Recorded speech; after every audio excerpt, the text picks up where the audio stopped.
That was good.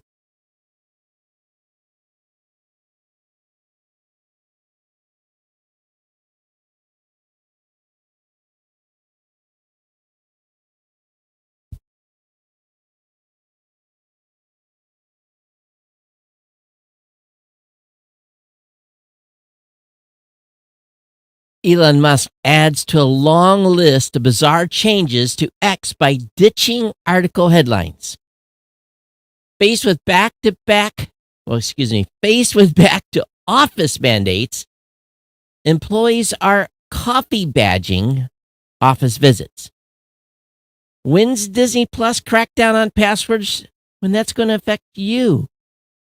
Uber will now return your online orders for you so you don't have to get out of your chair. This is Geek News Central. My name is Todd Cochran. I want to welcome you to episode 1697 of the Geek News Central podcast for Thursday, October 5th. This show is sponsored in part by GoDaddy.com and supported by listeners just like you. Great deals from GoDaddy can be found at geeknewscentral.com/GoDaddy.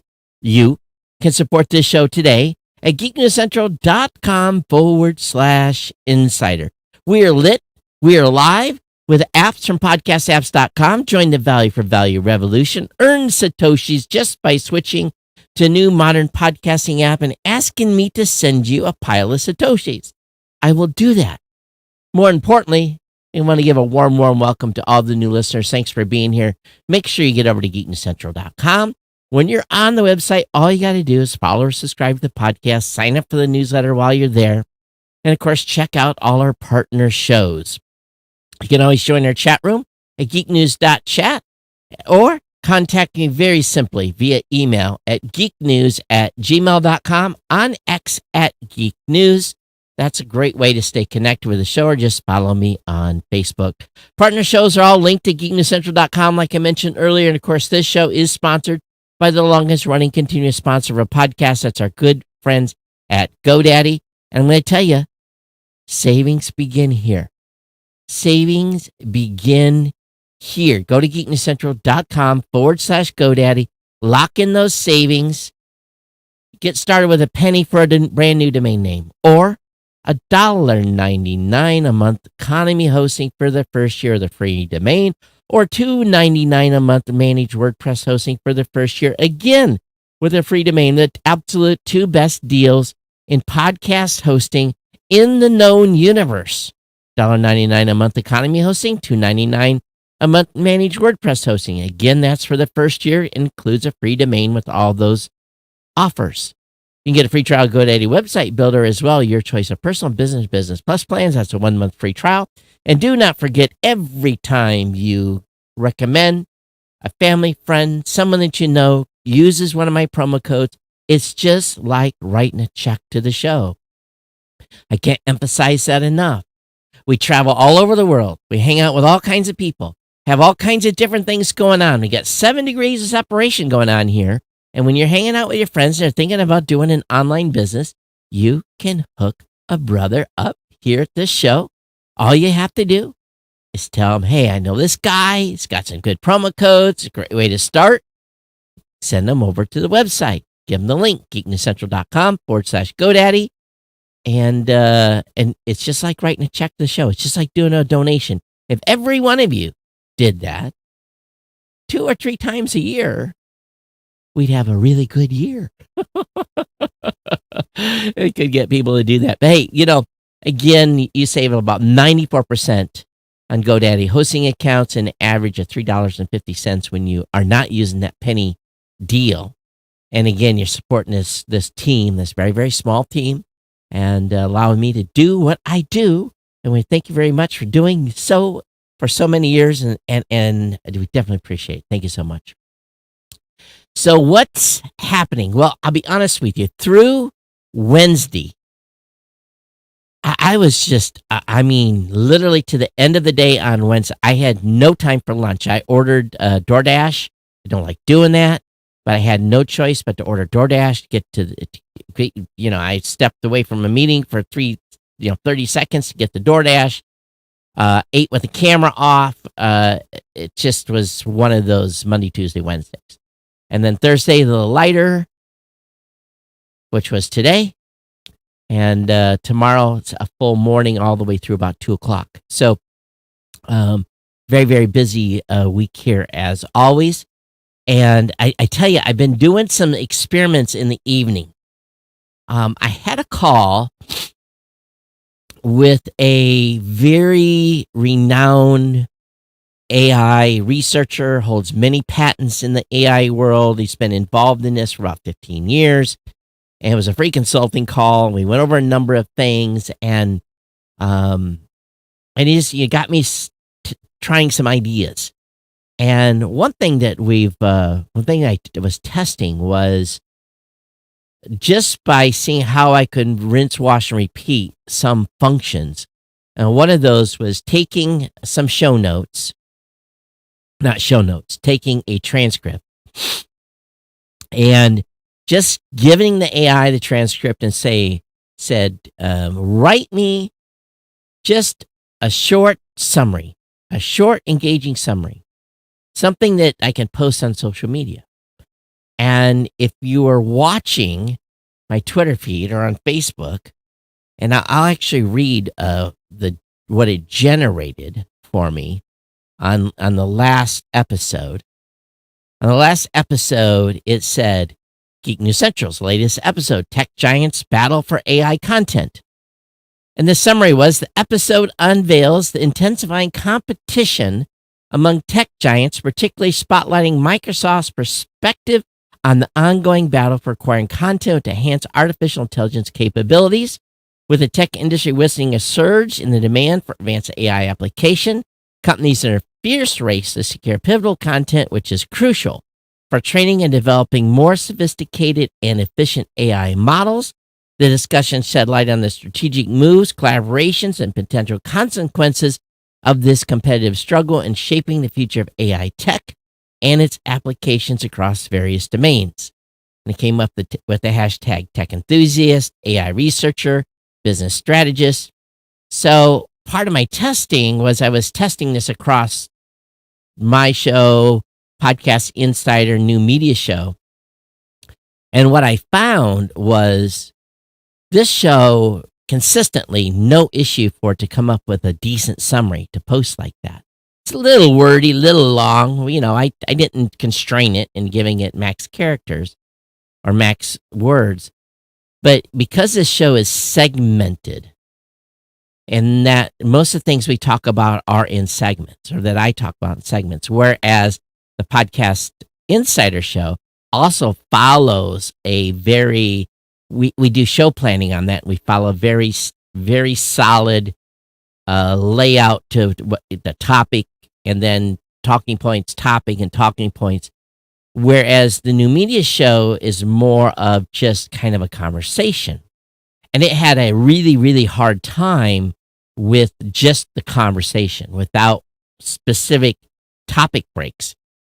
And so what I've learned here is that, at least currently, if you really want to maximize what the AI is learning about an episode of a podcast, you essentially have to tell it, the breakpoints. And we do that. I do that pretty good here by saying, I'm moving on, changing topics, next story, said enough about that. There's usually these transition words that the AI, as it's examining the transcript, it can see that there's a transition.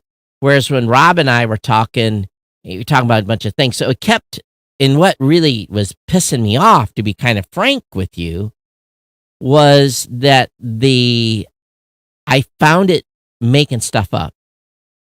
And I was using both ChatGPT and Claude 2, and I ran the same sequence of events where I said, do analysis. I wrote the same exact query and from between the two. I refined it a little bit on ChatGPT to get ChatGPT to be where I wanted it. Then I took the same exact query and I put it in Claude 2, and invariably, the outputs from Claude 2, both for Podcast Insider and Geek News Central, were great.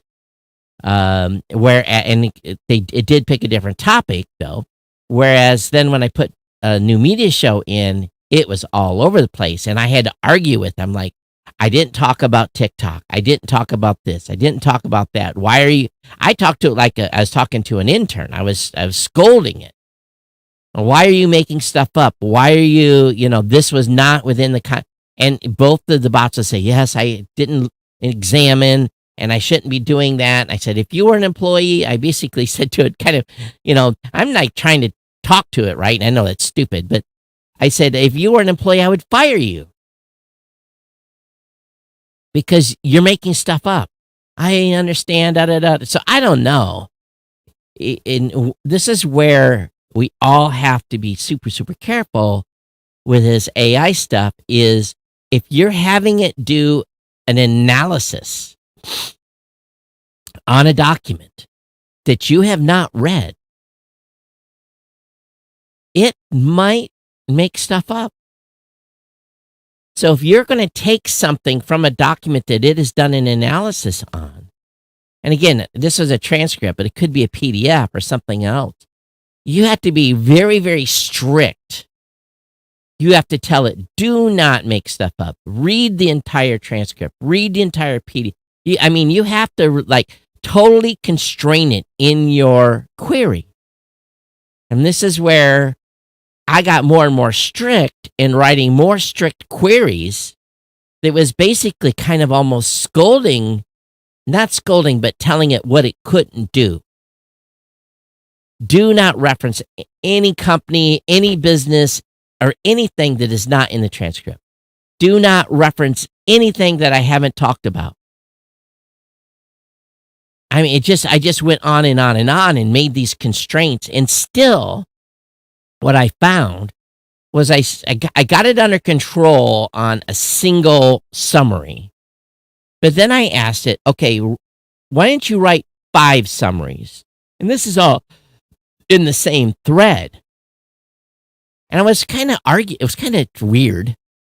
So I said, now why don't you try your hand and write 5 summaries, knowing everything that you've known from this previous conversation. And lo and behold, first one was perfect. Number 2 was perfect. Number 3 was perfect. Number 4, it lied and made stuff up. And number 5, it went completely off the rails. So I scolded it again.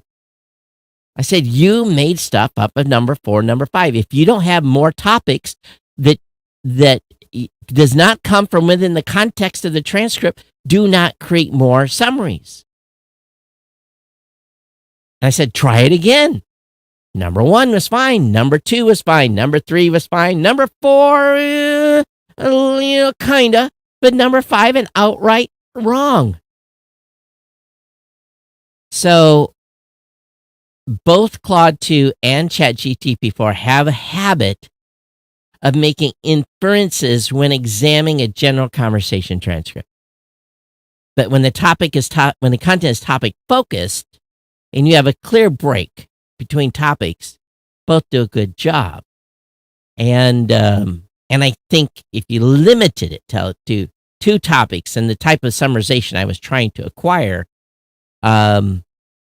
it will be good. So I'd love to hear some of your guys' experiments that you've had in analyzing documents or anything like that. Again, I'm mostly feeding the AI information, mostly feeding it documents and feeding it stuff to chew on, or even transcripts.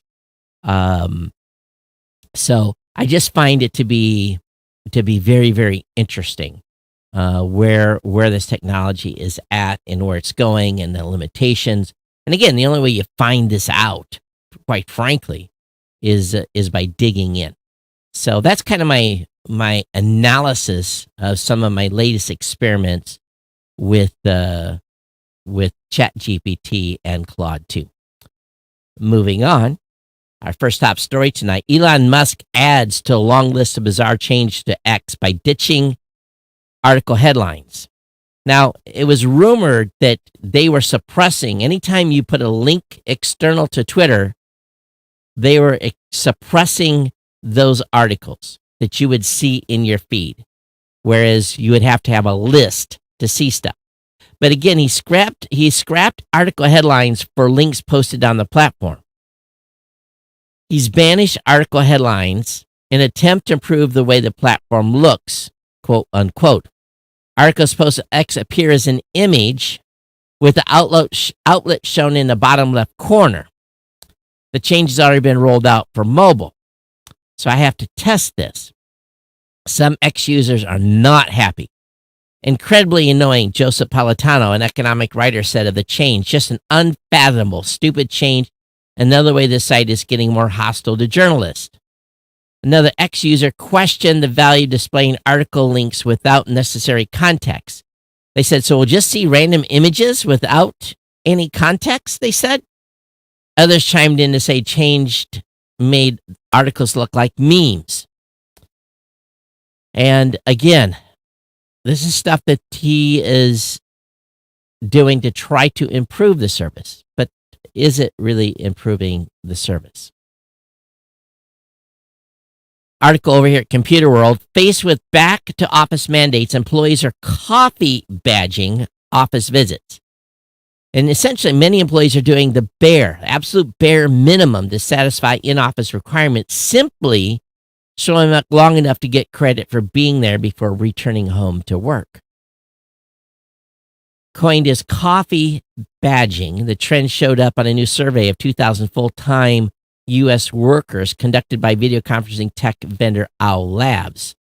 Owl Labs said in its State of the Hybrid Work report that more than half, 58%, of hybrid workers said they are coffee badging to meet the minimum in-office requirement each week. Another 8% said they haven't been coffee badging but would like to try it until the boss fires you. So basically, they show up, they badge in, and then go home. Apparently, the fundamental issue with coffee badging goes deeper than shirking responsibilities. Workers engage in the behavior when employers aren't doing a great job providing them with an environment for productivity or work-life balance. For example, if someone has a lot of individual work today, they're more likely to be productive at home. If they have collaborative work, in-person offices can accelerate the success of those collaborations. So if they're putting in a lot of hours, they might need to have some flexibility during the day. Context matters to employees, and flexible hybrid policies can match context to location. And we know many companies are forcing people back, and not only that, they might be forcing them to be spied upon when they're at home as well. Over at makeuseof.com, it's being reported and questioned, when will Disney's Plus crack down on password sharing? When will it affect you? Well, get ready. We already know that this is happening in Canada. It's already happening. But according to an update on the Disney subscriber agreement, the message is clear. You can't share your subscription with anyone outside your home unless your tier allows it. Disney may check your account to determine if you comply with the agreement. It may limit or terminate your access to the service if you violate the terms. So we know that this was coming. It already happened with Netflix. Starting November 1st, Disney Plus will start limiting password sharing in Canada. At the same time, the service hasn't shared other details of when it's going to happen in the United States. But don't expect it to be too far behind, to be quite frank. Well, if you are doing a lot of shopping, getting ready for the holidays, yes, believe it or not, we're already starting to think about that. Uber will now return your online orders for you. The service will now pick up UPS, FedEx, and USPS packages for return. And it's available in a bunch of metro areas, usually much bigger cities. It's 5,000 cities, so that's quite a few. No Uber here, so there's going to be no Uber returns from my town because we don't have any Uber services at all. To return a package, open app, select package from the services tag, click return package, and select the carrier you want your item returned to. The app will automatically show the drop-off points nearest your location. They're open for at least the next hour. You choose return a package, you'll be able to confirm details, and of course, you will pay. Pack returns are flat $5 fee for up to 5 packages, $3 if you're an Uber One member. Eligible packages must be 30 pounds or less and valued at 100 or less. That doesn't, $5? That's it? Are these Uber drivers actually making any money? I don't think I'd be doing any package pickups for $5. Not unless there's some sort of enhancement or an incentive. Those of you that use Patreon is overall this platform with free content and more creator control. Also, we talked about that in terms of service changes, right? Where they're trying to build communities and they're showing more information about you. New features give creators more personalization and control while offering supporters more ways to follow their favorites. In addition, platforms integrating more free content, allowing every creator to host communities, again, that we talked about. Non-paying members can access. Patreon also tweaked its branding with a new logo, color themes, photography, and fonts. And again, creators can now let people join for free, offering content and updates for non-paying members while optionally hiding things like early access. They can also use a new commercial tool to sell individual pieces of content. And so we'll see. We'll see what happens with this change over at Patreon. Getty. You guys know I'm not a big fan of Getty, but Getty Images CEO Craig Peters has a plan to defend photography from AI. Well, what they really are is, they are the masters of locking up a lot of content. You got to give them that point. At the Code Conference, Getty Images CEO Craig Peters did an interview. And as you remember, about a year ago, Getty banned users from uploading or selling AI-generated content. Now, he's basically got this generative AI by Getty Images that allow you to create AI images. Getty trained the tool by using images it already had rights to, which is almost everything on the platform, and it's put up some pretty strict quote-unquote guardrails. And they're going to give money to the artist, to the photographers that the images were trained on when something is created for you. Now, what happens when this deep fake evolution starts? That's the next question, right? So we'll see. Some that have had early access to the tool have had fun coming up with prompts to show the code audience. They said, I encourage you to watch the video of this episode available on YouTube so you can get a look at the images. So, I'm just, it's not bad, but it's not great. Here you have a picture of, it looks like a fish eye. It's kind of a weird image. I wouldn't want to use that. It's got people sitting on a floor. Again, I think Midjourney's better at this point. This picture of two people in a car looks okay. Again, most of the stuff we can tell is generated by AI. You don't have to be an expert to see that. So, link will be up in the show notes for you to check it out. But what have you guys been thinking of the art? I've had some challenges recently with some of the art because this show is not bad because we have enough diversity in topics, but like the new media show, I'm having challenges because they're always just talking about podcasting, right? I'm running, my nose all of a sudden started running. I don't know what's going on. Maybe the Red Bull hit me the wrong way. The country is suffering from a low scores in math. And math is essential in all this new technology. It's essential for being a programmer and being able to do logic. It's essential for just about everything these days. Bill Gates says America has a math problem.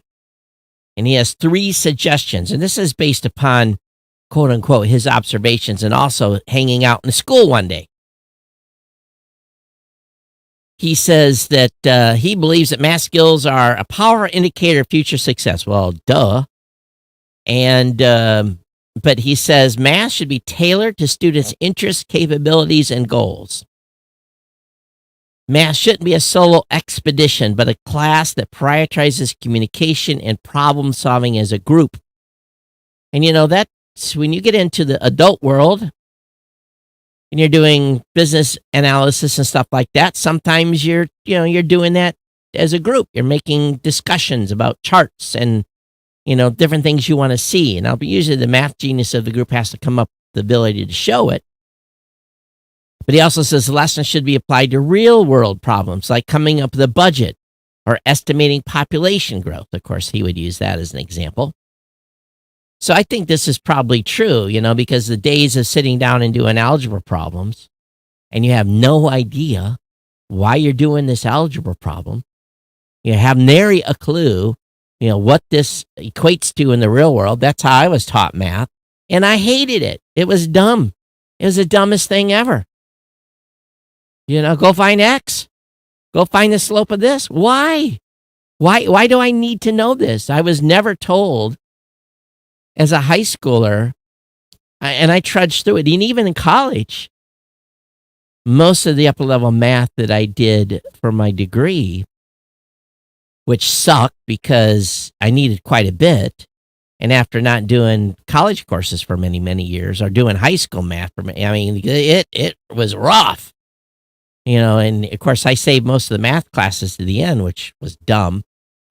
But, I know what I use math for in business. I know what I use math for in everyday life.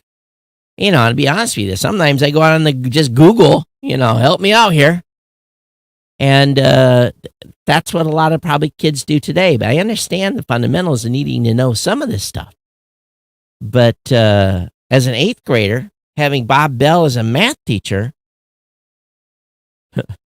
Bob, if you're out there, you are a hardcore, just strict dude. You put the problems you hand us a worksheet and say, go figure it out. And go home and, work through that thing for 2 hours and grumble and complain. I didn't know why I was solving for X. So he may be onto something here, just a little bit.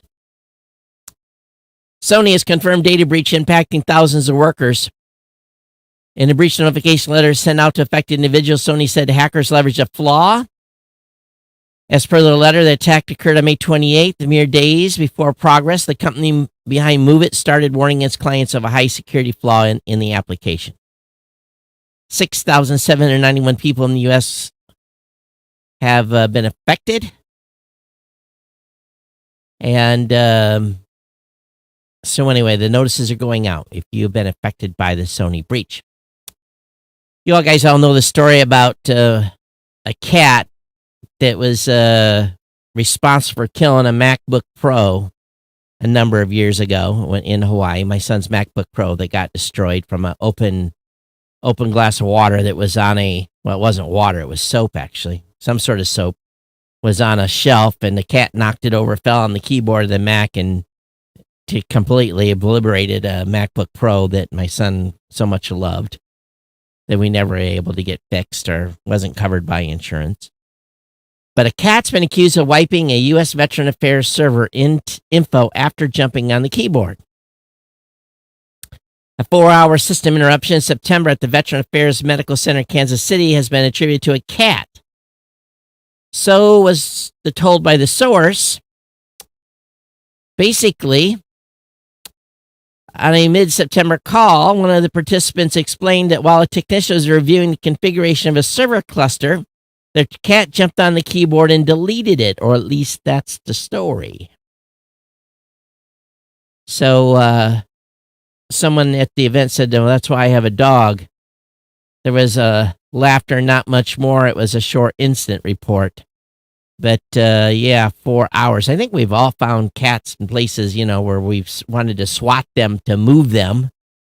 The key is not to have your keyboard near anything that's warm. No food. Obviously sometimes they want to come up and snuggle with you. That's a thing. But, keep them away from the keyboard. SpaceX, have you had a cat story that messed anything up with your computer? If you do, geeknews@gmail.com. Geeknews@gmail.com is the place to send your commentary. I'm sure all of you that are cat lovers have one. Now, some of you that hate cats, well, I know that you're just laughing at those of us that have cats and calling us idiots. That's okay. But tell us about your dumb dog stories, too. SpaceX launches 22 Starlink satellites on its 70th mission of the year. So took off from Cape Canaveral at 1:36 a.m. And so again, 22 more satellites. I'm sure Elon wants to get his heavy lift in operation so he can lift more into space. But that's what the number is today. Apple's rolled out iOS 17 update to fix iPhone 15 Pro overheating and says it won't impact performance. So the good news that this patch doesn't appear to hurt anything, but it is an update, 17.0.3. If you've been having issues, and probably got a few other fixes as well. Adobe's teasing a new AI photo editing tool that will quote unquote revolutionize its products, called Project Stardust. Its new object core editing engine can automatically identify and manipulate individual objects and images, a magic editor, but from Adobe. And the video presentation is pretty cool. It has a picture of a dude, and it says change color of the pants from purple to black, and it does. Worthy of a look. Another thing is remove a suitcase. So it removed a suitcase and replaced the background. Another picture has a couple walking down the street, and it says remove distractors, and it removes people from the background. It is pretty impressive. And it's going to make, again, people's jobs are going to be affected here. Used to hire people to touch up photos. I'm not a Photoshop expert, but this could change a lot of businesses. Now, this next article from PC World is 6 printer tricks that solve problems and save energy. The problem I have is I've got a printer here at the office. I have a printer at home. I don't do a lot of printing. And what I've run into in the printer at home is the ink has dried out at least once. And so if I think about it, once a week, I try to print one document just to make sure that things are printing fine. What is your guys' solution to that? Because we're all not printing very much anymore, but when we need it, right? So there is some good tips here. And most of these are Microsoft implementations per se. Little tricks from Microsoft. So I have the link up in the show notes for you to review yourself. I won't go through them. It's about changing the grayscale. Sometimes you don't need a, color. So, what tricks do you guys do to keep your ink, I guess for better words, wet? Comcast and Charter began rolling out the first Xumo streaming box, XUMO streaming box. Both companies hope the stream box will become a cable box. We know that back in April 22, they announced this partnership that the company said would produce next generation streaming platform on a variety of branded 4K streaming devices and smart TVs. So it's called the Xumo Stream Box, and outside it's available with Spectrum service footprint with availability of Comcast Xfinity customers to follow. And it kind of looks like a Roku almost. At least the remote control does. So why would you do this? Why would you, most of us have cut the cord. already have smart TVs. This to me just doesn't seem like it's a viable option. I guess time will tell. Microsoft has announced that state-backed hackers are growing in sophistication and aggressiveness. Hackers from countries like Iran are increasingly pairing their hacking operations with information operations pushing propaganda. In this report published today, October 5th, it described the global cybersecurity landscape. They conclude that state-backed cyber operations are broadly becoming more advanced. The company's findings on Iran illustrates this trend. Over the last year, Iranian cyber operators stepped up their work, particularly in the global south, with enhanced offensive cyber capabilities and commingling with rudimentary operations with multi-pronged influence operational. That's a big mouthful. What did they really do? They're trying to achieve geopolitical effects? Okay. What did they actually do? They didn't. It was just a whole bunch of words, wasn't it? Well, it can't. Of course, you cannot consolidate 131 pages on a single blog post. So this is fourth annual digital defense report, and this article really. I bet you this article is written by AI. The report highlighting a sharp rise in human-operated ransomware incidents, up more than 200%, which makes up just one slice of a cybercrime ecosystem. Dwell time, or the time between a system being breached and that breach being detected, is decreased, but attackers are getting more adept at pivoting within systems, exfiltrating files, encrypting, and ransoming the organization. The ransomware activity now is so fast, it's like the blink of an eye, she added. So, 130 pages. Someone want to read it and provide a report? Moving on, NASA is taking its time unboxing the asteroid sample because it grabbed too much of the asteroid. Now, we know the probe performed its sample collection, OSIRIS-REx, in 2020. Mission Control already knew back then it was carrying more than the 60 grams of dust and rock NASA had hoped to collect.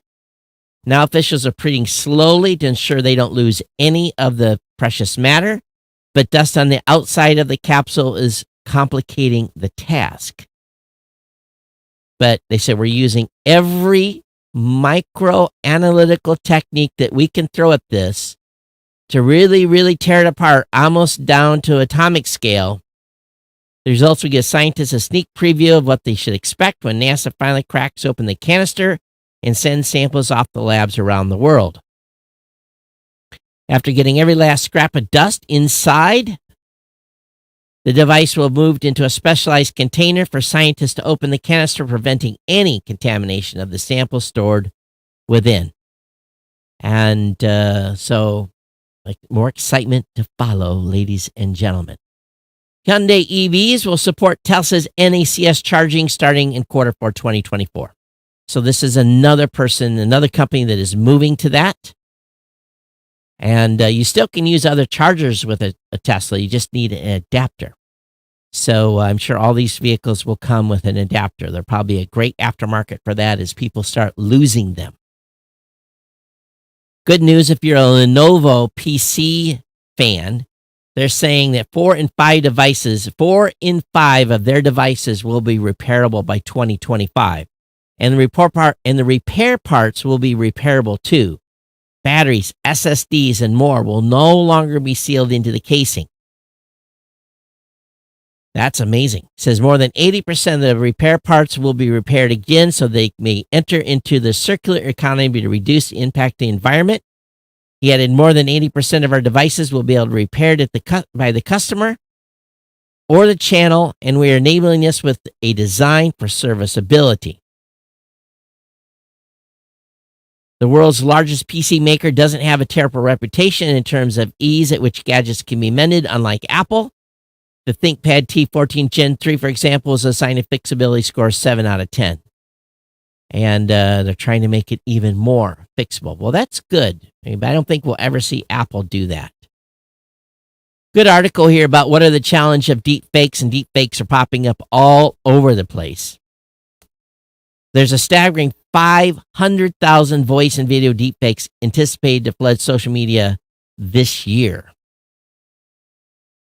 And deepfakes mostly contribute to financial fraud. They jeopardize the security of cyber systems. The incorporation of deepfakes and phishing attempts will also heighten difficulty for individuals to discern a hoax. And again, due to the widespread use of deepfakes, the public's profound distrust makes it easy to dismiss authentic evidence of a crime as false. So I don't know. I don't know what we're going to do about preventing those of us, especially like me, that's in the public eye. If someone does a deep fake using my voice and so forth, there's got to be a way to defend yourself. Say, hey, that wasn't me. Now, in probably the most incredible prediction, and I think I would agree based upon where we are today, SoftBank CEO Sun predicts arrival of artificial general intelligence in a decade. Now, this is a pretty groundbreaking announcement. SoftBank CEO Miyoshi Sun unveiled his belief that the era of AGI, where artificial intelligence surpasses human capabilities across the board, will become a reality within the next 10 years. His outlook extends beyond AGI as he predicts AGI to be 10 times more intelligent than the collective intelligence of all human beings. Now listen to that. He predicts AGI to be 10 times more intelligent than the collective intelligence of all human beings. Now, me chewing out the Claude 2 and ChatGPT yesterday about it falsifying information. Do you think it'll hold it against me when it gains sentience? That is the question, right? I'm mad at Todd. Let me bankrupt him, empty his bank accounts. At the same time, the future of AI video, where you can create YouTube videos in seconds with in-video AI, again, video.ai, is probably worthy a look. And again, this is another article. It's a Medium article. I'm 90% sure this particular article was written by an AI. It's kind of laid out that way. So, but definitely watch the video for in-video AI. Maybe worth a little bit of a look. And I think their website is invideo.sjv.io. So just search for in-video. Those of you that are astronomer fans out there, the new James Webb data offers potential explanation for impossible galaxies at the cosmic dawn. Essentially, the area they were looking at was too bright, and they didn't understand why it was so bright. But they say that it appears that irregular, brilliant versus star formations within these early galaxies would send out shoots of light that brighten them more than they otherwise would be given their size. That's their explanation. What say you? In more fun things, beer-serving robot drives record demand for Korea's biggest IPO. Doosan Robotics is poised to make its debut after raising 421 billion won, $310 million in South Korea's biggest initial IPO offering of the year. The collaborative robots, priced at 26 won a piece, at the top of the marketed range. Retail investors offered to buy as much as 33 trillion won of the stock. So again, this is a beer-serving robot. You would drink a lot of beer, I guess. Actually, in South Korea, it's not beer they drink a lot of. No. It's another very tasty liqueur. Want to snoop on remote workers in the UK? Good news. It's perfectly legal, but your employees will not like it. According to the UK Information Commissioner's Office, no longer will keeping that little green circle suffice as working, as you may have to placate a whole host of invasive software that will track everything from keystrokes to webcam footage. It's going to be allowed in the UK. If you ever feel like you're being watched, you may be part of the 1 in 5. 19% of people believe their employers snooped on their work activity. The guideline provides direction on how to monitor activity lawfully and fairly, including providing reasons for how, why employees will be monitored. Also, employees will be able to get that information back through a subject access request. They can see how much their employers actually are spying on them, which they probably will disclose anyway. But for those in the UK, they can monitor your remote work. The United Kingdom is investigating Amazon, Microsoft cloud services over market dominance. Of course. We know the tech giants have a combined 70-80% in 2022 of market share. It's AWS, Microsoft Azure, Google Cloud, and a few others. They're the ones. That's where the consolidation of cloud is, so they're going to investigate them.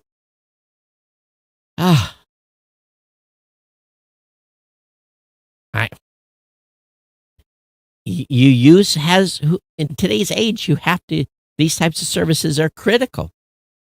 I write a very, very big check at Blueberry to AWS every year. Very, very, very big. Actually, every month, I write a very big check every month. Probably in excess of $250,000 a year or more. So, yeah. You know how much it would cost to have all those servers and racks and manually upgrade them and all that? I can just change out hardware with spinning a new instance up. Not quite that simple, but it is almost that simple. All right, folks, we're here near the end. And don't forget, geeknews@gmail.com, at geeknews on X or Twitter or whatever you want to call it. Lots to think about in this show. And if you notice, I'm going to be thinking about this strategy of formatting the show that won't be so annoying to you, but it will also be in a way that will allow the AI to know when I switch topics. So as Google and other people are indexing this show and they're looking at the content and what I'm talking about, instead of analyzing the audio, just looking at a transcript, it'll help with overall ranking over a long time. At least that's my prediction. So tell me what some cool things you've been doing with AI. I want to hear from you. I really, really do. geeknews@gmail.com is the email. And I've got that email caught up finally. Actually, it's been caught up for about a week, but for a while there, I was 3,000 emails behind. But I do appreciate you all being here, being part of the family. Those of you that are insiders that continue to contribute $2, $5, $10, $15, $20, or $25 a month is greatly appreciated. This is kind of lull in the year as we get towards the end, so all those contributions are greatly appreciated. There is some predictions of a very tight economy to come. And so the support of my sponsor, GoDaddy, at this time is greatly appreciated. So if you're trying to recession-proof yourself, go over to geeknewscentral.com/GoDaddy and pick up a product or service from them. Use my promo code. It's greatly appreciated when you do. Share that with your friends, family, and so forth.